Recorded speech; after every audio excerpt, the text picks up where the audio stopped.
hope you are having a fabulous day. My name is Archie, and today I will be sharing with you my monthly recommendations for August. This is the monthly recommendations 1 year celebration, which is very exciting. So for this monthly recommendations, we're doing like a best of the last year. So this is our favorite book or a new recommendation from each of the topics we've done before. If you don't know, Monthly Recommendations was created by Trina at Between Chapters and Kayla from Kayla Rain. I will link both of their channels down below and on the screen, as well as the Good Goods group down below, because you should join because it's so much fun. So much fun. And I joined in October, I think, was my first one, and that was Creepy Reads. So the first two are going to be fun because I've never done them before. I also accidentally skipped one a couple months ago. So 3 of these will be books that I've never recommended those types of books to before. The rest are going to be videos that I do have monthly recommendations up for, and I'll link those down below.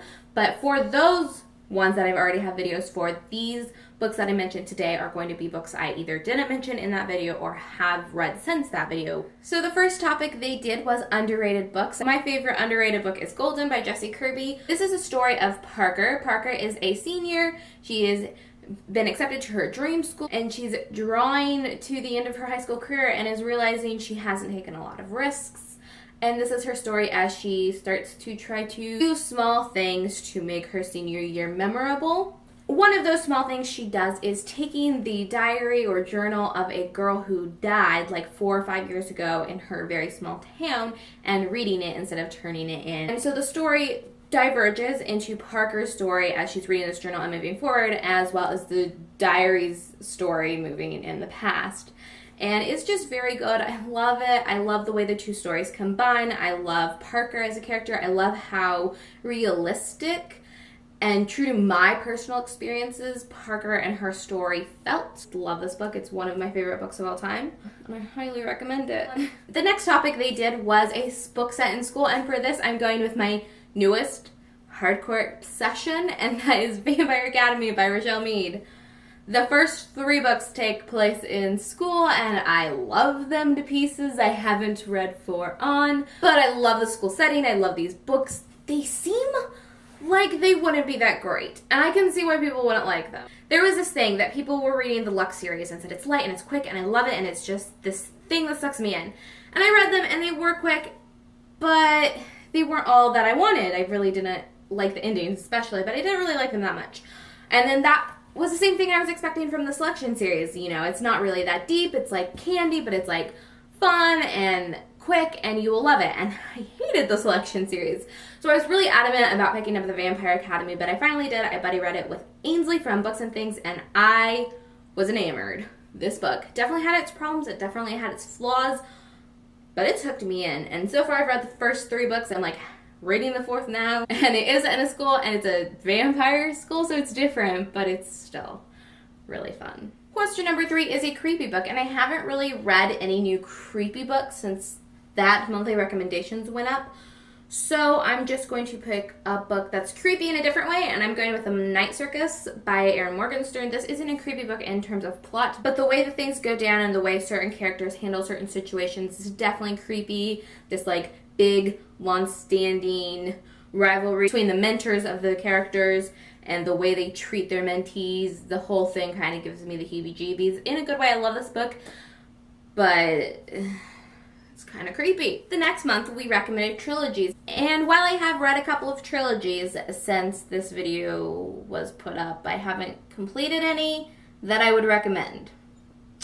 So I'm going with one that I did not put on my list, but I still recommend and do like, but it has its issues. But you'll get that once I show it to you. And that is the Delirium trilogy by Lauren Oliver. I do love Lauren Oliver. She is one of my favorite authors, though I have not read all of her books by any means, not even close. And I do have a lot of issues with the 3rd book. I just don't find it to be a very satisfying conclusion, but I love the first 2, and I still like aspects of the 3rd one, so I still recommend it. The first book in this trilogy is Delirium. Then we have Pandemonium, then we have Requiem. It is a dystopian, so if you're sick of dystopians, just skip them. But if you are in the mood for a dystopian, go for it, because I do enjoy dystopians. And this is a dystopian where the world has found that love is illegal. So when girls turn, I think, 16 or 18 or of a certain age, they have a surgery, not girls, all children, all kids, all of those ages, girls and boys, get the surgery to remove the part of your brain that makes you fall in love. And then, of course, our main character starts to fall in love right before her surgery. So it's, you know, standard cliche white dystopian trilogy, but it's not at all. So the next topic was books that you think people should read before the end of the year or as soon as possible. And for me, this is going to be Simon vs. the Homo Sapiens Agenda by Becky Albertelli. This is seriously so good. I love it. It's about a boy and his coming out process and how he's being blackmailed into it. And it's a really great high school setting. It's a really heartwarming story. It's beautiful. It's happy. And blackmailed into coming out is a super dark topic. But considering all that, it makes me smile a lot. The next topic we did was fantasy books, and I took this one a little bit differently because at the time, and still currently, I don't read a ton of fantasy books. So when I filmed this, I did fantasy books for non-fantasy readers, and that was well received by a lot of people. So I'm gonna kind of go in that same theme and pick a fantasy book that I think you could like even if you don't like fantasy books, and that is The Raven Cycle. Specifically The Raven Boys, which is the first book of the Raven Cycle by Maggie Stiefvater. This is a great story that has paranormal aspects and fantasy aspects and romance aspects and a coming of age story and all kinds of aspects rolled into one. So it's hard to classify, but there are definitely fantasy elements within it, so I'm counting it. And one of my favorite series of all time. And I love the series so very much. This follows our main character, Blue Sergeant, who is a wonderful protagonist, and she has grown up in a family of psychics. And all her life she's been told that she is going to kill her true love if she kisses that person. And then as the story progresses, we see the kind of toll that has taken on her, because you can only imagine what kind of toll that takes on a person growing up thinking, I can't fall in love because I'm going to kill them. You just stay away from people at that point. And this kind of follows Blue as she finally lets those walls down and befriends a group of boys, and they go on this really bizarre paranormal adventure, and it's really hard to explain, but it's so great, and I love it.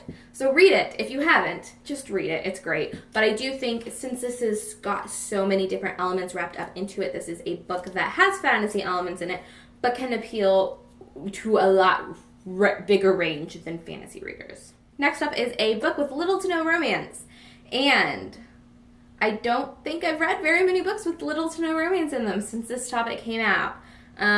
Whoops. So I'm going with the Series of Unfortunate Events by Lemony Snicket. I've read like 9 or 10 of these books, and so I don't know if there's a romance that blooms in the last 3 books. This is a children's series, so it makes sense that there's not romance, but the oldest Baudelaire child is like 15, or she's definitely to the age where she could find a person she likes. The next month's topic was our favorite survival stories.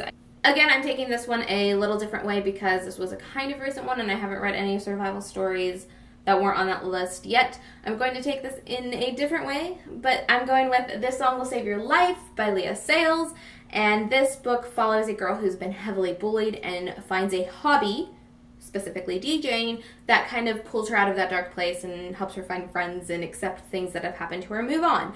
And I think that the healing powers of music and the way she kind of finds this new world is helping her survive. So it's not really a survival story by any means, but I'm counting it for the purposes of this video. Number 10 is your favorite book friendship is Archie Volume 1, which was written by Mark Waid, and the first few issues were illustrated by Fiona Staples. I really love the friendship between Archie and Jughead. They're just a very different and fun kind of friends, and I love them. So this is a quick read. This is a fun graphic novel. Regardless if you've read Archie before or not, I think you can enjoy this, and I highly recommend it. The next month was books set outside of the U.S. or involving travel, and this book both involves a type of travel as well as takes part outside of the U.S. It starts in New York City, but then it progresses to other parts of the world. This is one topic I did accidentally skip the month for, so I don't have a list of recommendations for this, but I picked Passenger by Alexandra Bracken. This is one of my favorite books I've read this year. I'm highly, highly anticipating its sequel, Wayfarer, and I love Alexandra Bracken, and I love Etta, who is our main character in this series, and also this is probably one of the most beautiful books of my entire life. I love it so much. This does follow Etta. At the beginning of the series, she finds out she is part of a time-traveling family, and then accidentally time travels and time travels throughout the series, this book takes you through time and different locations. So I really like to count this because it's traveling through different places and different countries and also different times. And it's a lot of different kinds of travels, and it's beautiful and fun. And that's one of my favorite aspects of this book, is seeing the different places. And Alexandra Bracken is a very descriptive writer, which why I can see not working for a lot of people, but really for me adds to the locations and really presenting a beautiful image of where these people are. And I really, really love it. And question 12 is empowering females. And at first I was like, I just did this topic, I don't have any new ones. But I do. And that is Mistborn by Brandon Sanderson. In specific, Vin. I love Vin. She's one of my favorite characters. Mistborn is such a beautiful book. It is a high fantasy series in which we have a group of kind of ragtag thieves trying to overthrow an oppressive government that has been in control for 1,000 years. And in this crew, we find a girl named Ven who rocks my socks off. She is amazing. I love her to pieces. So that is all for the 1 year celebration monthly recommendations video. I hope you enjoyed it. If you did, go ahead and thumbs up this video. Also comment down below and tell me if you participate in monthly recommendations or if you're planning to in the future. I'm really excited to see what progresses in the next year of monthly recommendations. If you haven't already, you should also subscribe to this channel. I'll see you in my next video. Bye!